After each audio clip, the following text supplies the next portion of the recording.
mayam mafamda karigumba kharadang khanghanjage madudi narrator ichalsi shuti thorakpa maramna mahakisu tawda yadaba thabak khara leibuna warisi changnaina hapchaba ngamtre aduna warisi leptanabagidamagta mahaki achinba matamda warisi menchinnava narrator anauba ama marak marakta pahanjage tasengna wari asi mayamgi khallaga lepa nuaijadabagidamagta masina khara fagadra haina hotnajabani mayamna masida warawiroi haina khanjai hojik wari makha taminarasi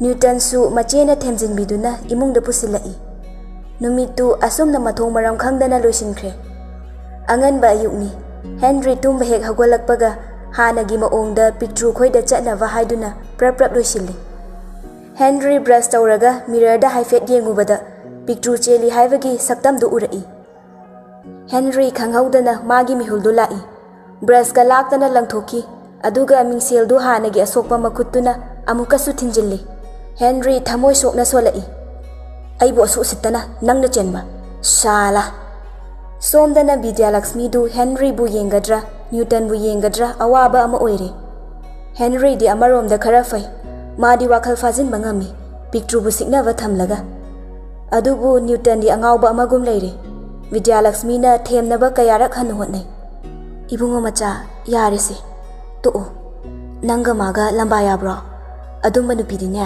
hanna yengdong natese che ai ma bu yam nusiye ai ma yaudana hingba ngamoye Divyaluxmi yengba ngamdre themba yaba themi adusu kanaba amata leitre Newton di mirol tadava hengalai yungi mi amatana hanna su yengbide Henry su sauri ni haiduna magi thokpa amalai yumdaga ngakda inthina leite Divyaluxmi makokta khut hapa haidu oire masadu ka ngaunare asumna numit kharani hauzinkhre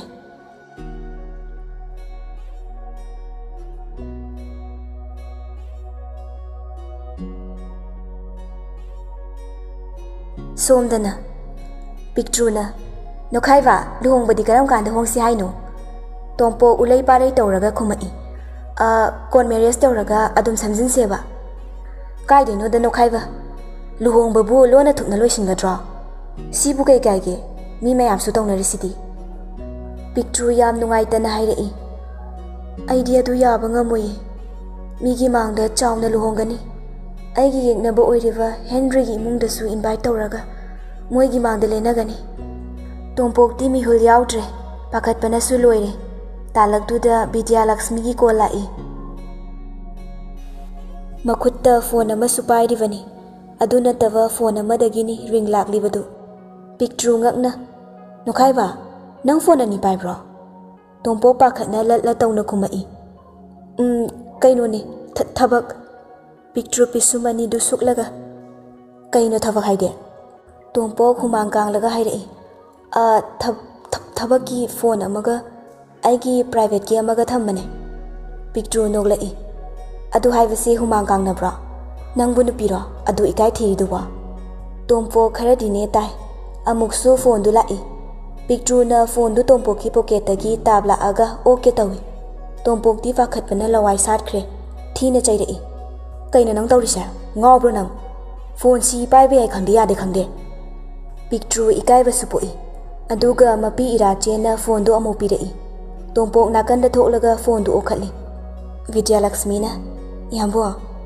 tompok saptra tawrei manung matam chadana matang khangdana phone tawrei se kaigino Divyaluxmi di mathanaga savane mapukning nungsiraga kaptuna hairei yambo sorry ai matung tawjar arui si hairaga phone du kakhi tompok amu pakhatle Divyaluxmi gi condition duda Piktruna kanano du kuina wari sanai dubo tompokna thabakinida yumda halasilao hoi ani du halakle tompokna Piktru bu mayum fawba thanamlaga Divyaluxmi gi manakta lai somdana Divyaluxmi sor honba ngamdre funkatuna mapi du lepa leitana tarai machegi mataudu ubada Henry machegi makhutu chena paisillaga hairei iche kanana kari haireino aingonda sengna hayo Divyaluxmi kari su tawdi haina khummi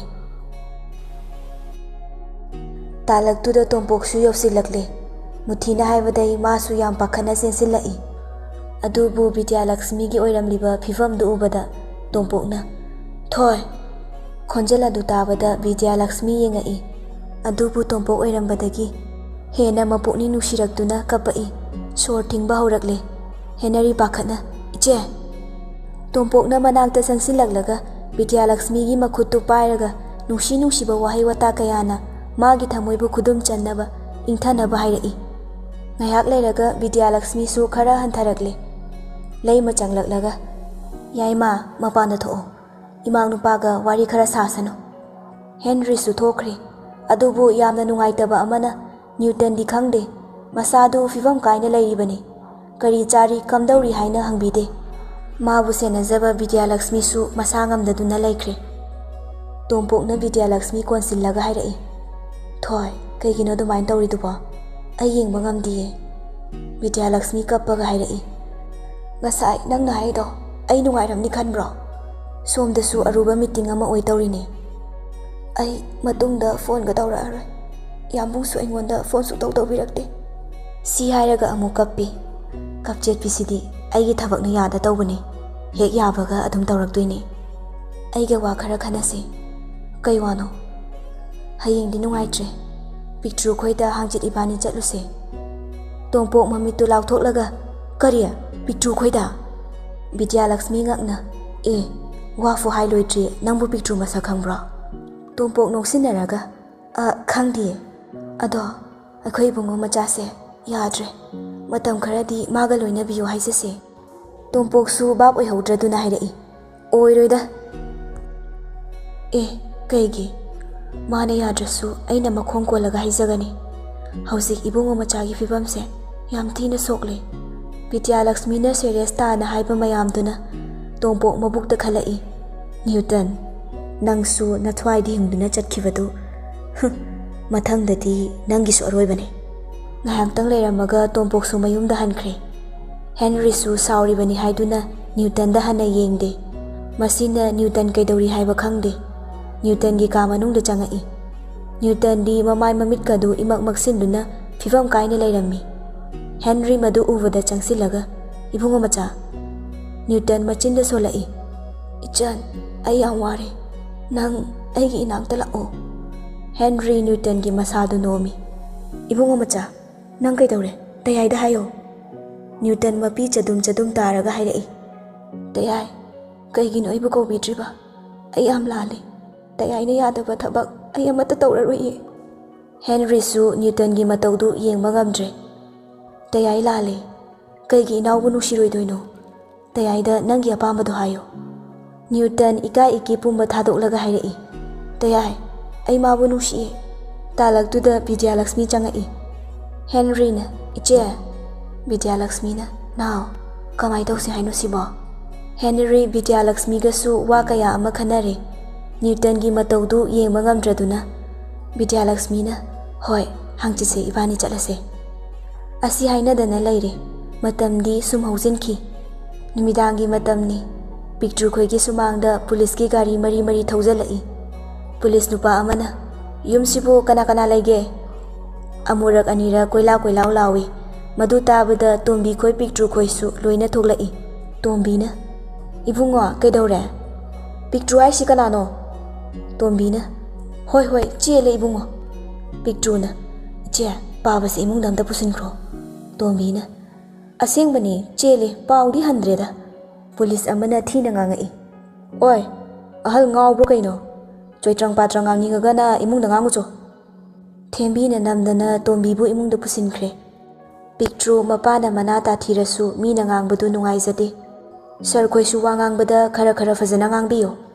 Minai nupi noidai khoina kai fazana ngangdoiba. Piktru na Sir khoisu yam thona lengbi khiba yani. Fazana hainari ngaisida. Oi ekhoi Henry na tharakpani. Wahaidu tabada Piktru ting sokre machinda solai. Nangna ibu usittabada natana ngasi sumi tharaktuna aibu hanthaba wangang na nganghanba. Henry na nang hanagi dumaina moida minai oiba lao haibane. Achakwa maida gi haibagum thokre. Piktru mapi ira chelai. Police tuna makha tari hayeng dei lao haibane. Piktru na magi paisa do ai hayeng pini hayo. Police na nangna paisa fana pirasu thabak di lak taba yaroi. Maramdi mana nangi na thakta thabak tawrak putai. Piktru na kaigino ai di tokcha gi haibane. Ai na harisini madu yaroi. Ngaya ge na ba ya ba yen are. Piktru su upai leitre. Handak thasi wasuwa na tawrage khali. Police tu na se sida sign taw. Piktru di karimta khangba nate che du pa su paru de sign tawsilli. Sign tawduna chatkraba matung Piktru thawai chakna solai. Mr. Henry nang Police sing duna tholakpada tompok thongal da ngai duna leirammi. Police tu kumtharai. Tompok ubada hairai. Sir, thabak tu success oire. Tompok akhaba minok ama nok laga. Good. Se, 2 lakhs ni noigi. Paisa du lausilaga police sawa sing du hankre. Tompok su mayum da hankre.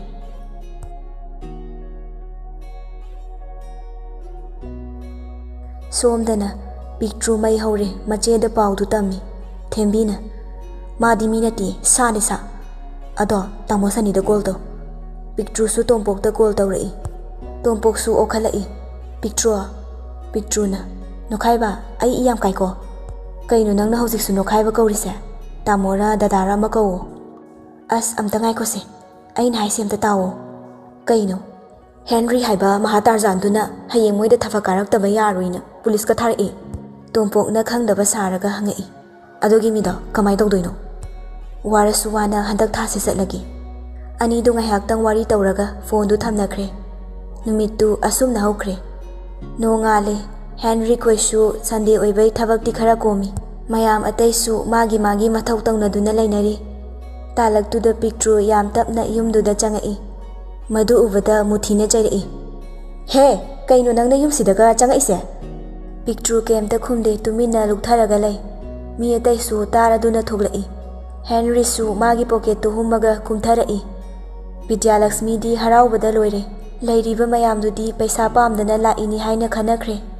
Henry su adu mangai paisa pambagidamak lakpani haina khalli. Tompok na silliba plan sisu sida thokna ba sillibani. Nilamna hai huran bi mafam sida kayamu huran gen hala ino. Divyaluxmi na inama Nilamna he nang masu tumi leyu taningde. Masi na hasu ekhoi bu sanghat haledana. Ngasi na kayamu tawge hainu khangde.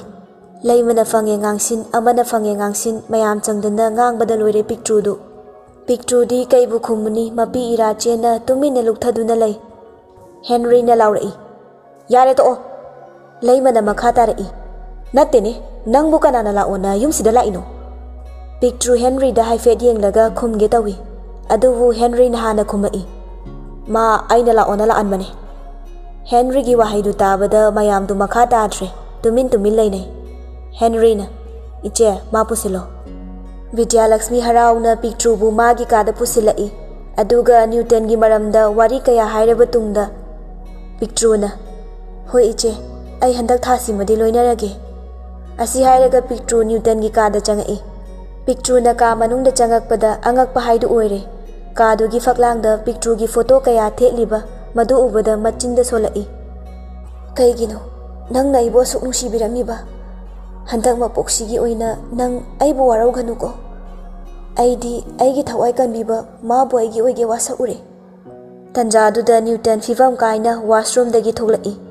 Piktru yengba ngamdre mapi su tarai. Aduga tapna kaurai. Sir, Newton su yeng thoglai. Piktru oirambadagi Newton thamoi sopna kablai.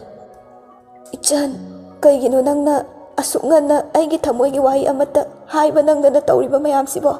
Newton di magi pendaba kaya ama hairaga angang machadong na tawbani kappana loire. Piktru su tasengna yengba ngamdre yam thina thamoi sokpa haidu oire. Piktru na yare se kem khangano ai leiri sidi se kapkanu se. Ani dugi matawdu ubada thong marumdai Henry ga Divyaluxmi ga su yengna duna lai. Divyaluxmi machinda solai. Ma boy gi naunupi oiramadi kaya da penjagadabano. Henry na aina soidana oihangane. Divyaluxmi yam ngakni Henry da yengai. Now, ma se chelurabini. Aina fana pamba mi oirasu aigi naudi fiman setlaloi. Iche, ma na chelido maming khaktane. Ahing yarek panatte. Pau halak pasu lak panatte. Kaino now nang haidubo chumbro. Achumban iche. Johnny day wari pumba khanglabane. Adugi aina mabu yumsida lakpa ayaba pibane. Aduga kamdongna mi luhongni haidudi. Henry machindu noklaga hairai. Aina mabu ibungo machagidamak fagani. Now, madu yaroye. Aikhoigi mai ngao. Sida nate. Mane yumsidai thokraga tawdoine. Piktru su mayumda hankre. Matamna kanabu su ngaide haibaduni. Numit nini humni ti haujinkre. Newton su khara normal oire. Henry su Piktru uraga masada langtakna behenjilai. Magi thamoida Piktru gi nungsibana thumat behelai. Nongmagi numit amada Piktru Henry khoidagi halakpadu matomta halai. Piktru phone wari sanari. Yare, ai nangi wado taba pamdi. Nang aigi wase tara roidro. Piktru na, please, ai koksi ham sare. Tompo pakhana. Aseng bado khangko haibane. Mina panghaida hairaga nangna thazari neba. Adudi nang tawdena wasa uni. Piktru, promise, ai kaishu tawdeba. Fai, ai na sengba khanga adi nang natay kya charoi. Talak tuda kara ma thawzila aga Piktru bu fana bu hanai. Piktru su tompo pu kauraga kanna laurai. Nupa singduna phone du ta pairaga langthoki. Nupa ngakta oivanina Piktru bu kar manungda chingsinkre. Aduga wanthanaba haina Piktru gi manatonda handkerchief amana mele. Piktru di khudak tuda wanthakre. Mafam amada Piktru bu puduna lai. Nupa ama mask upsilaga ano amuwa amasu upsilaga leptuna leirami. Piktru faba mi mayamdu garidagi kumtharai. Nupa amana, Sir, pujarakle. Aigi gari manungsida hapchilo. Se, sina noin haiba paisaduni. Nupa singdu harauna paisadu laure. Somdana Piktru mamitu nakana ama pangtholai. Nupa singdu lakpa ubada amuk wanthaba saraga ushilli. Tasengbadi ngasai wanthanaba manaton menbadu Piktru na sor thinglaga wanthaba sabani. Maramdi nupa ngaktanina khudong chadaba thokatra khanbanani. Nupa singdudi khangmanate. Piktru bu thanamlaga chatkre. Somda lairiba nupa du atai kanasu nate Henry ni. Masu mask ka du lauthoklaga Piktru gi manakta sangsilai. Henry na Piktru bu pharisi atai gi nate Newton gi dama khallaga fabani. Aduvu Henry di Piktru ubada masadu kaino matawre. Thamoi gi mihulna marol ama chongsilapane. Henry makhutu thawagda thamlaga solai. As kaino ma uraga aigi thamoi sina don ga yarisina. Taptha khomukta Mase ibungo machagini. Aigina inaunupini. Henry masadu control taunaba kayara khana hotnai. Adubu yadre. Henry na hera kanagi bungo machano mawalaude. Aini hekta attack tawsila loireda. Asi khallage Henry Piktru gi manakta sangsilai. Tanjadu maktadani Piktru mamit sat pangthoklaga Henry gi mamaida kin fazaba ama thok thinjille. Henry tikhatana laurai. Ayo sire ai. Piktru gari manungdai fan chongtharaaga. Chia, aingonda usitabaga tawradana. Shala, mai hobro. Henry di Piktru gi magul leiba kinda ngawraga leire. Piktru na, hais ai chenhobana pharani. Piktru hotana chenkre. Mana cheliva lambi du kadaidanu haiba masana gyan tawa natte. Piktru lambi ngawre kadaidanu haiba masana khangjadre. Amuksu man ahanba thokiwa dasadu ningsinglai. Kaino aibu kadom chatoino tawrisibo. Mamangi thodoktu ngasiso amuk thokladi aidi loiredana. Piktru su khanba yaba tare tara thokna khalle. Phone du na kai leikhrajano. Aikhoi charangi phone neba. Soidre ai ngasi. Tanjaduda nisa chaba mi ngakta mali nupa macha khara leirami. Piktru na changsilaga hai. Dada, aibo mukta kanbiyo. Ai lambi ngawreba. Nupa singdu Piktru ubada mamit kadu ichum chum thakai hairai. Hai, nang di kai deno? Piktru na, ai ngai khong khulendai ni dada. O, adudi sida kamai laiba numisu tasilakdore ne. Piktru na, mifata kharana aibu faraga purakpane. Nupa singdu moi masen noklaga hairai. Oh, lao sida. Asi hairaga Piktru gi khudang pairaga chingsilli. Moi mayam changdana Piktru bu sarak tamna bu hotnai.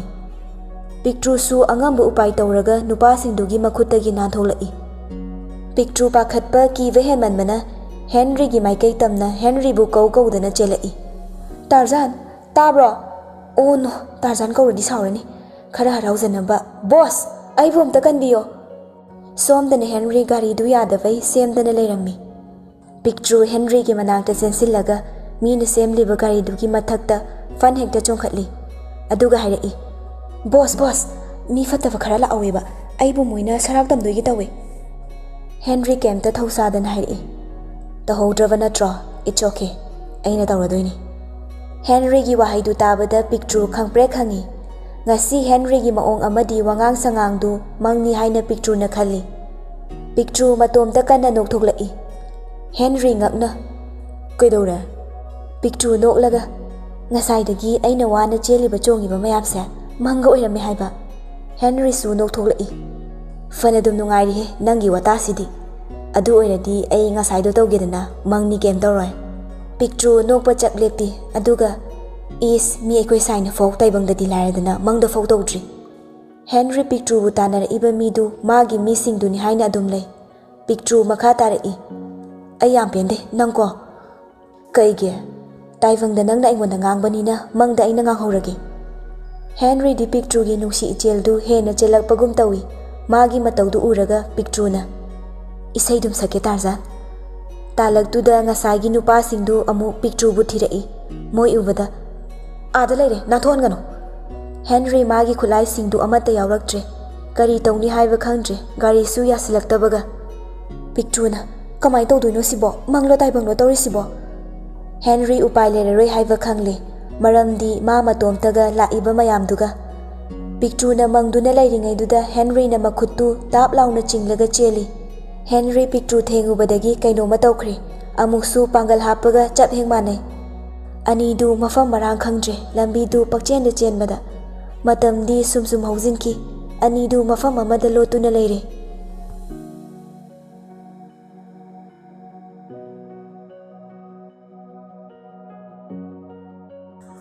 fana thengjilak labani Piktru di masadu pakhat pada loire kamai taw doino sibo Tarzan nangi phone dom ta piro Henry di Piktru bu fangni haire di kem ta saudre yam pakhat pa saraga hairei aya ai kaure sidi kamai tawne gari de yauri ra ai bu tahuri ra khangdre ba Piktru ka khalai ho baba na jawom ta lawba lakpiyo ai gi tamo no khai batu ya waramani ai gi damak ya wabi bane Henry prap thoke tawi madu ubada Piktru na kaino kai chani no ai tom to hu amaga nangro na chenge tawri ra Henry makok tu hotlaga nati wan tawge tawbane ai sulangni nang tawbra tawdabra yenge ba Henry mami tu lauk tholaga asing ba yengam gadro nang Piktru su thawasa da khai mangak tu nomi Henry su maching haigalaktana Piktru gi mamang da mapan thokadawgi tawi madu ubada Piktru mami tu khumjillaga oi mau sire Henry nokling labani adubu sawba saraga khonjen ga du semaga hairei yamna engodo sitaba torakano nang asi soiro he si hairaga Henry thoklai aduga khara chathoklaga mache da phone tawi Divyaluxmi su okhalai now kamai tawrage Henry yam tapna huran badawna Piktru tagadra haiduna hairei che ai oina nupi chele wahaidu tabada Divyaluxmi dingakhre mami tu lauthoklaga kariba now asengbra nang haiduba ado nupi di kanano aini cheda fagi tawdana leigadra nupi di Piktru ne Piktru palakpada Divyaluxmi khangpre khangi thawai wana hairei kaino naw nang haiduba kedorage siba somda ibungo macha gi fibang khangmana trona chathoda manata thamoi panbanate ai su thamoi si singju sagai mache kairi ni huinaw gi kaleja panbaini mana nate nangbu ibungo macha gi nupi phaba chatkidaine